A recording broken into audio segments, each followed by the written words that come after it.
actual, what we could call faith. What is faith? What do we mean by faith exactly? Because for some people, as I've mentioned, isn't it an oxymoron, proving faith? Isn't faith supposed to be something that you just believe? Well, that's what we're going to look into. Isn't faith something you just believe, or is it something that can actually be proven in some way? Okay, brothers and sisters, we're going to take a break. Assalamu alaikum wa rahmatullahi wa ta'ala wa barakatuh.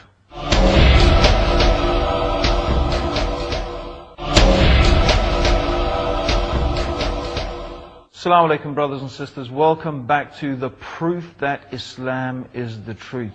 And today we are talking about what is proof and what is faith, and can we prove a religion to be true? Now let's go back to the issue of faith. What do we mean by faith? Now let's take an example. One of the things I often ask people is, do you believe that spins on its axis and goes round the sun in 365 days? Now most people I ask, they say, yes, we believe that. We do believe that's true. I said, do you believe it 100%? Are you absolutely sure? Do you really believe it? They say, yes, we believe it. We're sure it's true. It's a fact. That's what they call a fact. Then I say, okay, prove it. And it's very interesting how many times I get complete blank expressions. Because although most of us believe that the earth spins on its axis and goes round the sun in 365 days, if we were actually asked to prove it, then most of us would not be able to do that. That doesn't mean that we don't believe this thing based upon some good reasons. And of course, the reasons that we believe that is because, well, for example, the scientific community, scientists, have examined certain things, they've come up with certain theories, and they have made certain observations. So based upon those theories and those observations of those theories in practice, and so many scientists have observed this thing so many times, then they consider it to be a fact. They consider it to be something that is proven to be true. But of course, most of us ourselves couldn't really prove it. We wouldn't really know what exactly is the evidence. We might have some type of idea, but we have faith in the scientific community. We have faith in science because, well, look at what science has done. Look what science has produced.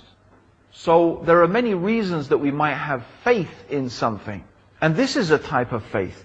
It is a faith in science, and it's a faith in the teachings of science. It's maybe not what we're used to in terms of religious faith, but it's still a belief. It is still a type of faith. And therefore, when it comes to Islam, when it comes to the teachings of Islam, when it comes to our topic here, the proof that Islam is the truth, the evidences that we can accumulate to know that Islam is the divine revelation from Allah, then what we are really talking about here is this type of faith. It's the same type of faith that you have when you go to a doctor. And you put your faith and your trust in the doctor. And he examines you and he looks at you, and you believe that because he's the doctor, you trust him because he's the doctor, because he's studied, because he's got knowledge. You trust and you believe that his diagnosis is going to be accurate and is based upon some information. And so this is the type of faith that we are talking about in Islam. We don't mean, when we talk about faith in Islam, when we talk about belief, when we talk about iman, we don't mean believing something unbelievable without any evidence. No. What we mean in Islam is we are asking you, Allah is asking you, to believe something entirely believable. That there is one God. That this universe has one creator. And if you watch my previous series of programs about the proof of the existence of God, which I do encourage you to refer to as an essential part of this, then you'll be familiar with what I'm talking about. So we are asking you, the Islam is asking you to believe that there is one God, and to believe that God has sent guidance to a human being, Muhammad, may God's peace and blessings be upon him. And that God has given some evidences through which and by which any reasonable, rational person can come to know that Islam is truly the religion that has been revealed by the Creator of the heavens and the earth for the benefit of all the human beings. And so that is what we're going to be touching upon over this series. These evidences, what are they? Now, some of these evidences are rational proofs that are connected to what we've already talked about in previous series about the existence of God, but we're not going to be repeating that. What we're going to be going through is some of the miraculous aspects of the Qur'an. We'll be talking about what exactly is a miracle. What do we mean by a miracle exactly? What place does it have in this process of proving and understanding that something is from God? And we'll be going through those things to discuss and to understand these evidences. Finally, I would really like to finish with a surah from the Qur'an.